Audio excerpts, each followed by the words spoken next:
KBO 리그의 역사를 돌이켜보면 트레이드를 통해 새로운 인생을 맞이한 선수들의 이야기가 많습니다. 그 중에서도 특별한 경우가 있습니다. 바로 아무런 대가 없이 이루어진 무상 트레이드를 통해 야구 인생의 전환점을 맞은 선수들의 이야기입니다. 이러한 사례 중 하나가 바로 외야수 조용호, 35의 이야기입니다. 2014년 조용호는 SK 와이번스, 현 SSG 랜더스의 육성 선수로 입단했습니다. 그의 야구 여정은 이렇게 시작되었습니다. 입단 이듬해인 2015년 그는 KBO 퓨처스 올스타전에 출전하는 등 퓨처스 리그에서 두각을 나타내기 시작했습니다. 그해 97경기에 출전해 타율 301, 2홈런 32타점, 13도루라는 준수한 성적을 거두었습니다. 2016년에도 그의 성장세는 계속되었습니다. 퓨처스 리그 86경기에 출전해 타율 349, 41타점, 31도루를 기록하며 날카로운 타격 능력과 빠른 주루 능력을 과시했습니다. 2017년 조용호는 드디어 1군 무대를 밟게 되었습니다. 69경기에 출전해 타율 272, 10타점, 11도루를 기록하며 경쟁력 있는 모습을 보여주었습니다. 하지만 2018년에는 16경기 출전에 그쳤고 타율도 0.77로 크게 떨어졌습니다.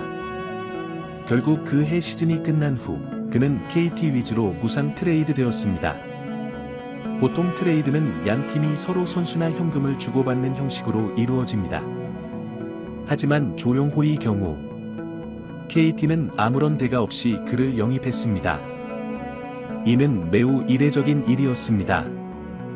비록 2018년 1군에서의 활약은 미미했지만 조용호는 2군에서 67경기 동안 타율 321, 1홈런 27타점, 14도루라는 준수한 성적을 거두었습니다. 이는 KT가 그의 잠재력을 높이 평가했다는 것을 의미합니다. KT의 선택은 적중했습니다. 2019년 주전타자 강백호의 부상으로 인해 출전 기회를 얻은 조용호는 87경기에 출전해 타율 293, 19타점, 3도루를 기록하며 팀의 눈도장을 찍었습니다. 2020년에는 마침내 주전 선수로 자리매김하며 132경기에 출전, 타율 296, 32타점, 12도루를 기록했습니다. 이로써 그는 트레이드 성공 신화의 주인공이 되었습니다. 특히 그해 그가 기록한 392의 출루율은 리그 정상급 타자들인 나성범, 서건창, 오재일, 구자욱 등보다도 높은 수치였습니다. 2021년 조용호는 프로 데뷔 이후 최다인 138경기에 출전했습니다. 비록 타율은 236으로 하락했지만 48타점과 12도루, 그리고 72개의 볼넷을 얻어내며 349의 출루율을 기록했습니다. 이는 여전히 그가 팀의 중요한 자원임을 보여주는 수치였습니다. 그해 KT는 창단 이래 처음으로 통합 우승을 차지했고 조용호도 한국 시리즈에서 429의 출루율을 기록하며 팀의 우승에 기여했습니다. 조용호가 드디어 3할 타자로 거듭난 것은 2022년이었습니다. 131경기에 출전해 타율 308, 3홈런 44타점, 5도루를 기록하며 타격 부문 10위에 오르는 등 프로 데뷔 이후 최고의 시즌을 보냈습니다. 그러나 2023년에는 고관절 부상으로 인해 63경기 출전에 그쳤고 타율 248, 7타점이라는 아쉬운 성적을 남겼습니다. 2024년 현재까지도 60경기 출전, 타율 248, 13타점을 기록하며 완전한 부활에는 실패했습니다. 현재 KT의 외야진은 매우 견고합니다. 외국인 타자 멜 로하스 주니어를 중심으로 뛰어난 수비력을 자랑하는 중견수 배정대, 그리고 올 시즌 타율 353을 기록하며 급성장한 김민혁이 좌익수를 맡고 있습니다. 이러한 상황에서 조용호가 주전 자리를 꿰차기란 쉽지 않았습니다. KT는 현재 포스트 시즌을 치르고 있지만 조용호는 끝내 엔트리에 포함되지 못했고 결국 구단으로부터 방출 통보를 받았습니다. 그의 마지막 1군 출전 기록은 8월 7일 광주 기아전에서 1타수 무안타를 기록한 것입니다. KT 구단은 10월 10일 11명의 선수들과 재계약하지 않기로 했다고 발표했으며 그 명단에 조용호의 이름이 포함되어 있었습니다. 한편 프로야구 준플레이오프 5차전이 오늘 열립니다. LG 트윈스와 KT 위즈는 각각 2승씩을 거두어 이번 5차전에서 플레이오프 진출을 놓고 마지막 승부를 펼치게 됩니다. 양 팀은 각각 임창규와 엄상백을 선발 투수로 내세웠습니다. 지난 6일 열린 준플레이오프 2차전에서는 임창규가 승리를 거두고 엄상백이 패배를 기록했습니다.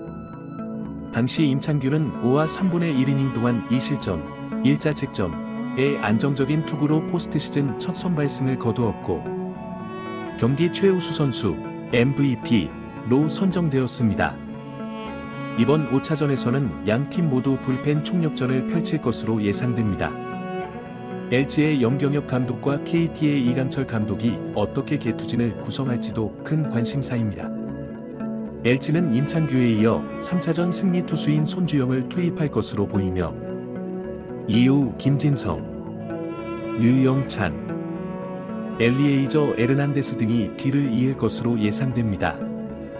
KT는 김민수, 손동현, 고령표, 오규민 등 오른손 구원 투수들을 총동원할 계획입니다. 이번 5차전에서 승리하는 팀은 오는 13일부터 삼성 라이온즈와 오전 3선승제의 플레이오프를 치르게 됩니다. 이는 한국 시리즈 진출을 위한 또 다른 관문이 될 것입니다. 이번 준 플레이오프는 KBO 리그 팬들에게 큰 관심을 받고 있습니다. 특히 LG와 KT 양 팀의 팬들은 이번 5차전의 결과에 촉각을 곤두세우고 있습니다. 양 팀 모두 우승을 향한 강한 의지를 보이고 있어 치열한 경기가 예상됩니다. 한편 이번 시즌 KBO 리그는 전반적으로 높은 경기력과 치열한 순위 경쟁으로 팬들의 큰 사랑을 받았습니다. 특히 젊은 선수들의 활약이 돋보였으며 베테랑 선수들의 노련한 플레이도 여전히 팬들을 매료시켰습니다. 이러한 가운데 조용호의 방출 소식은 많은 팬들에게 아쉬움을 안겼습니다. 그의 야구 인생은 롤러코스터와 같았습니다. 무명에서 시작해 3할 타자로 성장하고 팀의 우승에 기여했지만 결국 팀을 떠나게 되었습니다. 그의 이야기는 프로 스포츠의 냉혹한 현실을 보여주는 동시에 노력과 인내로 기회를 잡을 수 있다는 희망의 메시지도 전해줍니다. 앞으로 조용호가 어떤 선택을 하게 될지, 그의 야구 인생이 어떻게 이어질지 많은 팬들이 관심을 가지고 지켜볼 것입니다. 한편으로는 그의 방출이 새로운 기회가 될 수도 있습니다. 다른 팀에서 새로운 도전을 할 수 있는 기회가 주어질 수도 있고, 혹은 야구와 관련된 다른 길을 모색할 수도 있을 것입니다. 프로 스포츠 세계에서 선수들의 이동은 늘 있는 일이지만 팬들에게는 항상 아쉬움을 남깁니다. 특히 조용호와 같이 한 팀에서 오랜 시간 활약한 선수의 이적이나 방출은 더욱 그렇습니다. 그러나 이는 동시에 새로운 선수들에게 기회가 주어진다는 의미이기도 합니다. KBO 리그는 계속해서 발전하고 있습니다. 새로운 스타 선수들이 등장하고 팀들은 더 나은 성적을 위해 끊임없이 노력하고 있습니다. 이번 포스트 시즌을 통해 어떤 팀이 우승을 차지하게 될지, 어떤 새로운 스타가 탄생하게 될지 모두가 기대하고 있습니다. 야구는 개인의 기량도 중요하지만 팀워크가 승패를 좌우하는 스포츠입니다. 조용호의 사례에서 볼 수 있듯이 한 선수의 성공은 개인의 노력뿐만 아니라 팀의 지원과 기회가 어우러져야 가능합니다. 앞으로도 KBO 리그에서 이러한 성공 스토리가 계속해서 만들어지기를 팬들은 기대하고 있습니다.